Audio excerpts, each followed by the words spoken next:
Shehan Karunatilaka's Chinaman has left us with at least two challenges.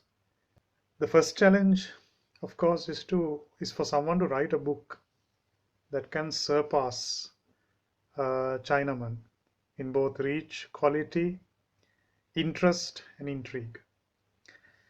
Secondly, and maybe this is the easy of the challenges, is to produce a criticism, a critique that is both sufficient and substantial. The kind of critique academics and reviewers usually write, where they actually pull apart a text, like what we do, lay it on the ground and walk all over it.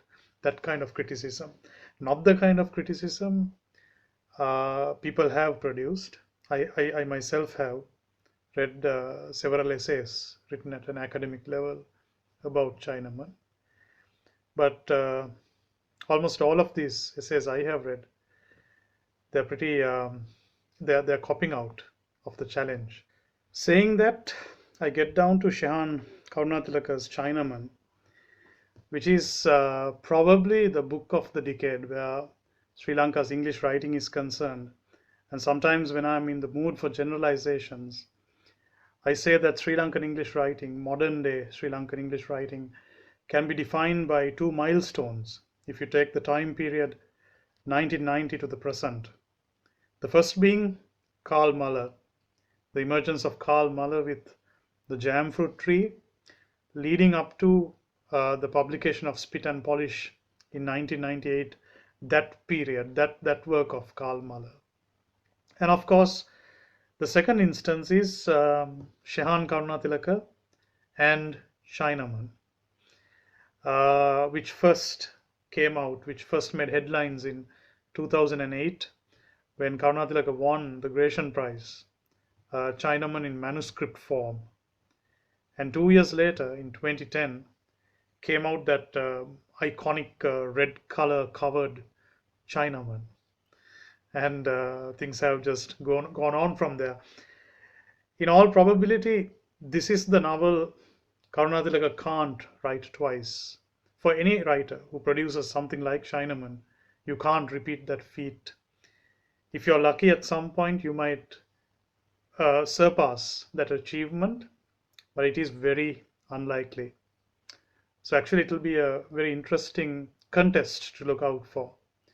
Chinaman and Karunatilaka's second novel, which came a few months ago, how there is critical reception for the two, and which actually makes mileage or coverage, distance, in terms of that reception.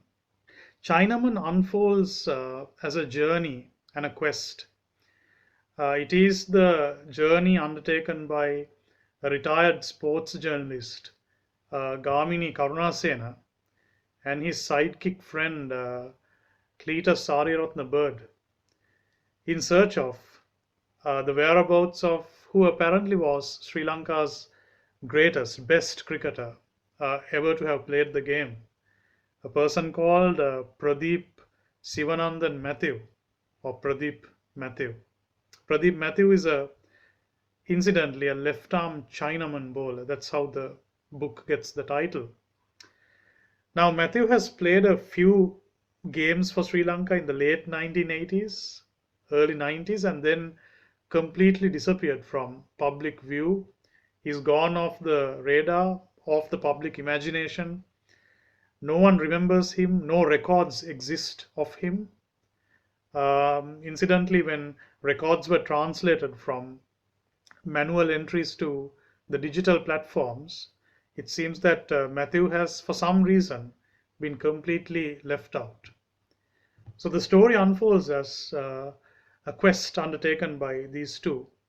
The typical Don Quixote and Sancho Panza, or the Sherlock Holmes and the Dr. Watson, in search of this elusive, enigmatic cricketer.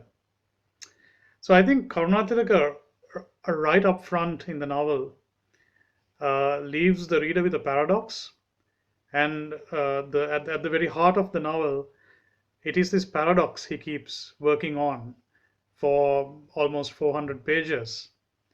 What is this paradox? It is this idea of a search for the best cricketer, the best cricketer ever to have played the game for Sri Lanka. So when you say best cricketer ever, it is understood that this guy has to be known, or that is the feeling we get, that unless you are widely known or widely acknowledged, you cannot be the best. But then paradoxically, he is unknown. So this is what keeps the story moving. The desire we have to know who is this cricketer. And all the time, especially if you're a cricket lover, you're trying to feed this equation with whatever names you might have as to who this cricketer might be. And you're waiting for a revelation, chapter after chapter. Now, the interesting thing is, Karunatilaka is such a brilliant storyteller and a master craftsman in terms of this novel. He keeps differing that solution. He keeps pushing that revelation, teasing the reader, twisting the plot line. Sometimes we are very sure that we are getting close to some kind of progress, but then there's an unexpected twist to the plot, and the answer is once again pushed miles away. It comes to a point where Karunasena dies, and in his deathbed, we are very sure this can't go any longer. But then again, the son takes it up, and then at another point, we realize what we have been reading all the time has actually been the son's compilation of the whole story. And then Karunasena's son, his name is Garfield Karunasena. Right at the end, we actually realize his name is Shehan Garfield Karunasena, because he wanted to doctor his name a bit when he published the novel. So Karunatilaka is funny in that way. He actually turns the joke on himself as well.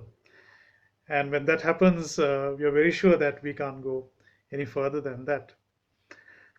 I would say that the structuring of the novel, with that kind of teasing, that kind of twisting here and there, it's very reminiscent of cricket. I would say it's very reminiscent of good spin bowling, I would say, because spin bowling is not about just running in and throwing the ball with a curved wrist position.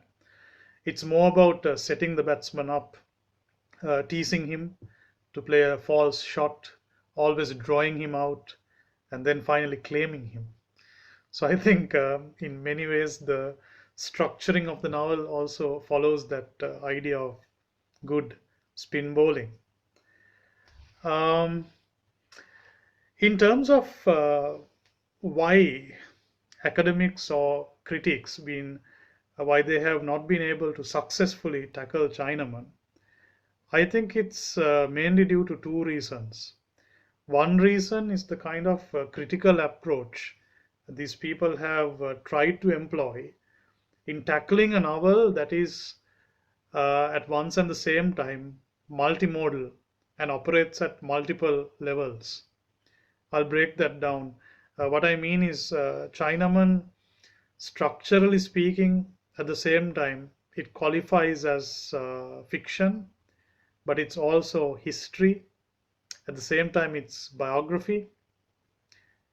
It's a bit of parody. It's a bit of commentary. It's also fantasy. And this novel, it's very rich with humor. It's very good comedy. Sometimes the humor is situational, but there are also different kinds of it. It's even slapstick, the humor, in certain instances. There are a couple of very interesting fights happening in different kinds of places, including in the wedding of Sri Lanka's explosive opening batsman. But also the humor can be dark at times. There are a couple of instances where the humor is very, very dark. So the point I'm trying to make is that it's a very multilinear narrative that operates at so many different levels. But the critics who try to address the novel, they have very often tried to tackle Shehan Karunatilaka with the same kind of stamina with which they try to tackle someone like Jane Austen. So that is one reason, because that kind of approach, which is more friendly with classical realist modalities, I don't think it works with a text like this, because this is a foot that is much too big for that kind of shoe. The second reason I would say is that many critics and many academics who try to tackle Shehan Karunatilaka, they go ahead with a preconceived conceptual frame, a kind of a conceptual frame they have used over and over again in analyzing Sri Lankan writing from 1980s onwards, with discussions being pinned down or discussions being boxed into thematics that very easily fit into class, gender, ethnicity, war, and so on. But the problem is with Chinaman, you can't kind of bring in Chinaman into that kind of narrowed down space in the same ease as you can some of the other writers, because this is a complex and slippery, very very eel-like text which keeps on moving all the time. So I would say one failure is that the poverty of that critical imagination to address this difficult customer, slippery customer that has come down the way. Karunatilaka's Chinaman is something that I really enjoyed reading. In fact, out of its 4 or 5 editions, I took the trouble to read 3 editions. Then at one point, there were more editions coming out than my purse could afford, and I just let it go. But as a person who is deeply immersed in the game cricket, for whom cricket is more meditation and a lifestyle growing up, and someone who has followed some of the fortunes and the misfortunes of people featured in the book, it was definitely a very refreshing reading experience. Karnatak is also very creative. I would like to actually believe that Karunatilaka has to think up some of these things, that some of the set pieces he brings into the book, that they don't come to him naturally. I would like to believe he has to actually suffer, and he has to like bend his back over to get these things right. But there are several memorable sections. I would just like to quote one or two, just to kind of give shape to this interaction. So in real time, real history, there are people we actually know who, in Chinaman, we find hybridized versions of these people. So some of them are actually funny, but when you really know these people from by being their followers, it makes quite exciting reading. For example, if you take Hashan Tilakaratna and Roshan Mahanama, people we know in real history, in the book we find a hybridized version of them. I have one of the most memorable hybrids. This is actually not a hybrid. This is like 3 people put together. For me, is the president of the Sri Lanka Cricket Board, a guy called Jayantha Punchipal. So Jayantha Punchipala, we know a guy called Jayantha Dharmadasa.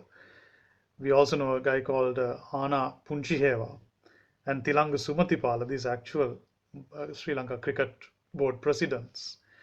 And in Chinaman, we have Jayantha Punchipala, 3 of them put together. So another example of how the creative part works. Now this is for the kind of thinking, mapping, and research. This is a place where it all comes together. 1996 World Cup, Kenya versus the West Indies. People who follow the game, West Indies were firm favorites to win this, but history went as such that Kenya handed West Indies a single most humiliating shocker of a defeat in all World Cup history. Now, Karunasena, the sports guy, and Bird, the sidekick, they want to bet on this game.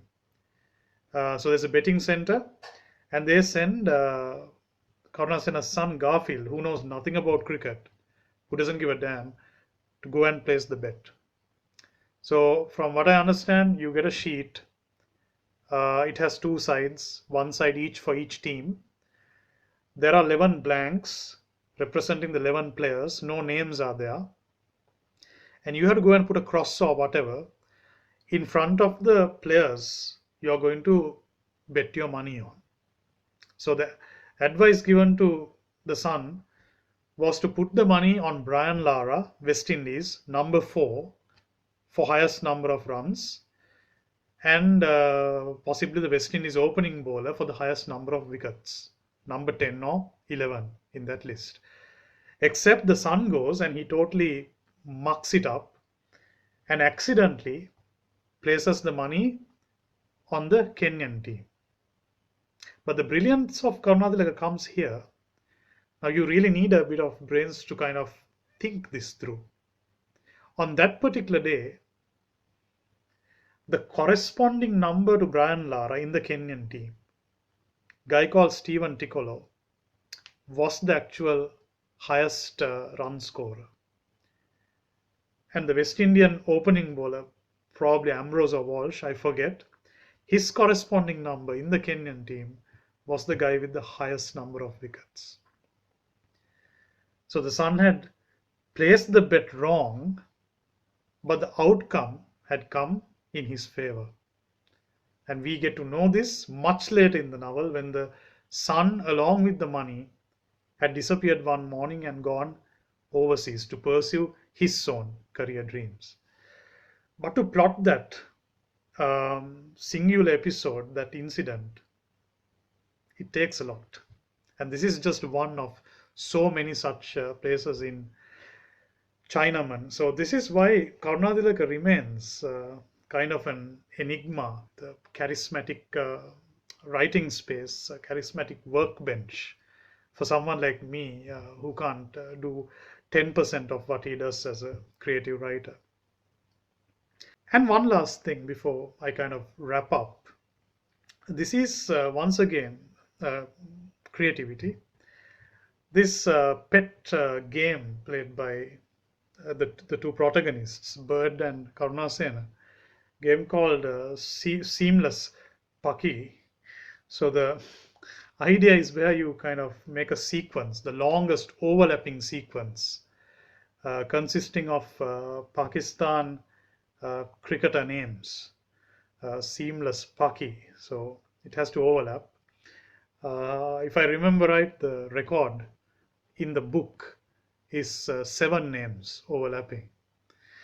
Now I have my own seamless contribution to Seamless Paki, but I have to kind of confess, make a disclaimer statement that possibly mine would actually disqualify in the